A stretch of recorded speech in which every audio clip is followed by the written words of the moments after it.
Magandang araw. Panibagong teaser mula kay Cuadro Alas nagpainit sa boxing fans. Muling naging maingay ang mundo ng Philippine at international boxing matapos mag-post ang dating multi-division world champion na si Janrel Cuadro Alas Casimero sa kanyang official na Facebook account.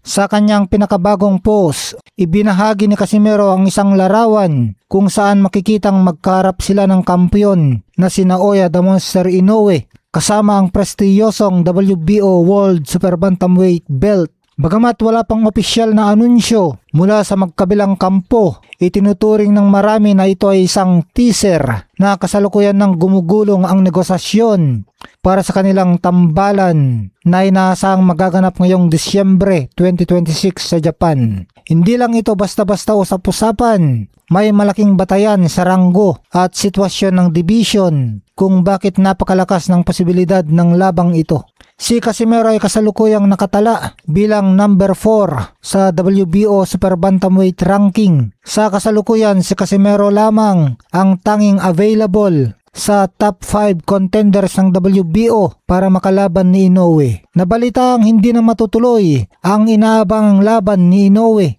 laban kay Jesse Bam Rodriguez matapos itakda ang susunod na laban ni Rodriguez ngayong Oktubre 2026. Dahil dito, no choice na ang Japanese superstar kundi harapin si Cuadro Alas. Hindi rin basta magpopost si Casimero kung walang patagong negosasyong nagaganap. Ayon sa promoter na Casimero na si Koki Kameda, formal na niyang inilalapit ang mega fight na ito sa makapangyariang Saudi boxing figure na si His Excellency Turki Al-Sheikh. Matagal nang nakikita ang interes ni Al-Sheikh sa tambalang Casimero at Inoue. Palagi nitong ibinabahagi ang tungkol sa dalawang boxer sa sikat na Daring Magazine na kanyang pagmamayari. Malinaw kay Al-Sheikh ang matinding demand ng mga tagahanga dahil umaabot sa libo-libong engagement at reaksyon ang natatanggap sa tuwing napapag-usapan si Casimero.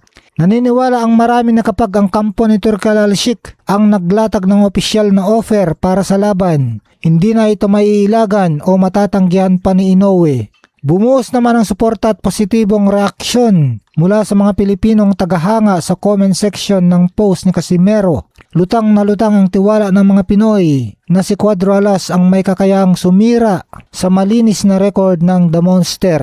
Marami ring nagpayag na nakaanda silang tumaya at pumusta para kay Casimero kapag formal nang inanunsyo ang makasaysayang tapatang ito.